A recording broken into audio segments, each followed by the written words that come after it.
আল্লাহ ভালো মনে করেছেন আমাদের মাননীয় প্রধানমন্ত্রী দেশরত্ন শেখ হাসিনাকে বারবার ক্ষমতায় আনার জন্য। এজন্য উনি ক্ষমতায় আছেন। হয়তোবা আল্লাহ ভালো মনে করবেন ২০৪১ সাল পর্যন্ত উনি ক্ষমতা থাকবেন। কারণ আল্লাহ চাচ্ছে মাননীয় প্রধানমন্ত্রী দেশরত্ন শেখ হাসিনা এদেশের প্রধানমন্ত্রী থাক। এই কারণে উনি প্রধানমন্ত্রী হয়েছে। যে আল্লাহ বেসিক্যালি এটা সত্য যে আল্লাহর হুকুম ছাড়া আল্লাহ যাকে যেটা ভালো মনে করেন সেটাই করেন। আল্লাহর হুকুম ছাড়া কোন কিছু হয় না। আল্লাহ যা ভালো মনে করেন তাই করেন। আর আল্লাহ ভালো মনে করেছেন আমাদের মাননীয় প্রধানমন্ত্রী দেশরত্ন শেখ হাসিনাকে বারবার ক্ষমতায় আনার জন্য। এজন্য উনি ক্ষমতায় আছেন। হয়তোবা আল্লাহ ভালো মনে করবেন ২০৪১ সাল পর্যন্ত উনি ক্ষমতা থাকবেন। আর এর বাহিরে বিএনপি যেগুলো করছেন সেগুলো আল্লাহর বিরুদ্ধে যুদ্ধ ঘোষণা করছেন।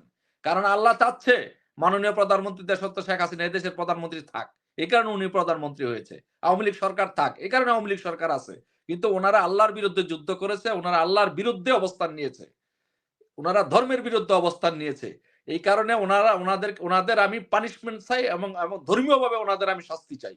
কারণ আল্লাহ যেখানে চাইছে যে মাননীয় প্রধানমন্ত্রী আল্লাহর হুকুম ছাড়া কি কোন কিছু হয় নাকি? এই দুনিয়াতে আল্লাহর হুকুম ছাড়া কোন কিছু হয় না।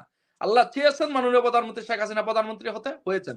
আল্লাহ চেয়েছেন আ আ আওয়ামী লীগ সরকার গঠন করতে করেছেন। আল্লাহ যদি চায় ইনশাআল্লাহ আগামী ২০৪১ সাল পর্যন্ত ক্ষমতায় থাকবে। তো আল্লাহর চাওয়ার বিরুদ্ধে যদি উনারা আম আ যুদ্ধ ঘোষণা করে রাস্তায় দিয়ে আগুন দিয়ে গাড়ি পুড়িয়ে মারে, মানুষ পুড়িয়ে মারে। তার মানে উনারা পাপী। উনারা পাপী, উনারা গুনাহগার বান্দা। উনারা আল্লাহর বিরুদ্ধে, উনারা আল্লাহকে মানে না। আল্লাহর বিরুদ্ধে অবস্থানকারী ব্যক্তি হচ্ছে মনিরুজ্জামান মনির ভাইদের। উনাদের শাস্তি হওয়া উচিত। ধর্মীয়ভাবে যে শাস্তি হওয়া উচিত, ব্যা এই পাথর নিক্ষেপ করা উচিত। না, কিন্তু উনাদেরকে আল্লাহর বিরুদ্ধে অবস্থান নেওয়ার কারণে উনাদের পাথর সেই নিক্ষেপ করা শাস্তিটা উচিত। ওনাদেরকে কারা দেবে? জি? আপনি যেটা বললেন যে আল্লাহর বিরুদ্ধে গিয়েছেন, কিন্তু আল্লাহর বিরুদ্ধে গেলে তো শাস্তি আল্লাহ নিজেই দিবেন। কিন্তু সেই শাস্তি দেওয়ার দায়িত্বটা কি আপনি নিবেন নাকি সরকার নিবে?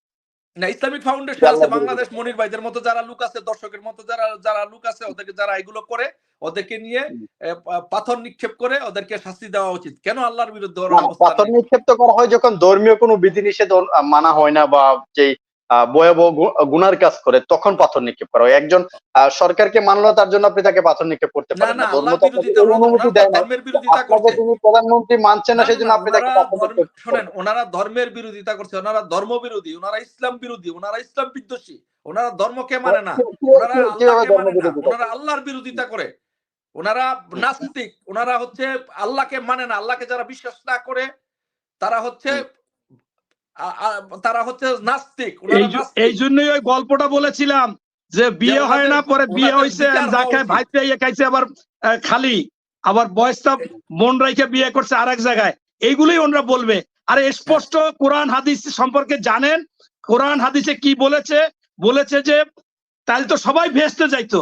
আল্লাহ তাআলা বলছে যে আমি জ্ঞান বুদ্ধিও দিছি, বিবেকও দিছি, যে যেরকম কর্ম করবে সে সেরকম ফলও পাবে। এবং তো তাইলে কিছু রফিক ভাই তো কিছু এই বিষয় কথাটাই তার বলছিল, হাতে তাহলে রেখে রফিক দিয়েছে। ভাইয়ের কথাটা কেন সেইটা কি বিরোধিতা করলেন? আপনার এই যেটা বলতেছেন যে আপনি ভোট চুরি করছেন, সেইখানে আল্লাহ এসে বাধা দেবে, এইরকম হয় না। তাইলে ফেরাউন, নমরুদ, আপনার নেত্রীকে নমরুদের সাথে তুলনা করা হয়, ফেরাউনের সাথে তুলনা করা হয়, শোনেন আবু মনির ভাই, জাহেলের সাথে তাহলে তো তুলনা রফিক করে। ভাই তো এই কারা করে? কথাটাই বলেছিল, আলেম রফিক ওলামারা ভাই তো করে। এই কথাটাই আমি বলেছিল যে আমি এই শুক্রবার নামাজ আল্লাহ পড়েছি খাওয়ায় না, এই আপনার জনগণ সোবহানবাগ মসজিদে। করতে হয়। সেইখানে বলছে যে এই সরকার পাপ করতে করতে আসমান থেকে জমিন পাপে ভরে গেছে, এই জন্য বৃষ্টি হচ্ছে না। এবং সকলের মাপ চাইতে হইবে, এই সরকারেরও মাপ চাইতে হইবে। না, মাপ চাইয়া আবার দুর্নীতি করা যাবে না, আচ্ছা মনির ভোট ভাই, চুরি করা মনির যাবে ভাই না। ওনাকে এটা বন্ধ করেন, আমি স্পষ্ট। বলি। সেখানে আপনার শোনেন আওয়ামী মনির লীগের ভাই, আমি লোকজনও ছিল। বন্ধ করেন। তখনই আপনারা আলেমদেরকে কি করেন? আলেমদেরকে মনির ভাই অন্যায়ভাবে গ্রেফতার করেন।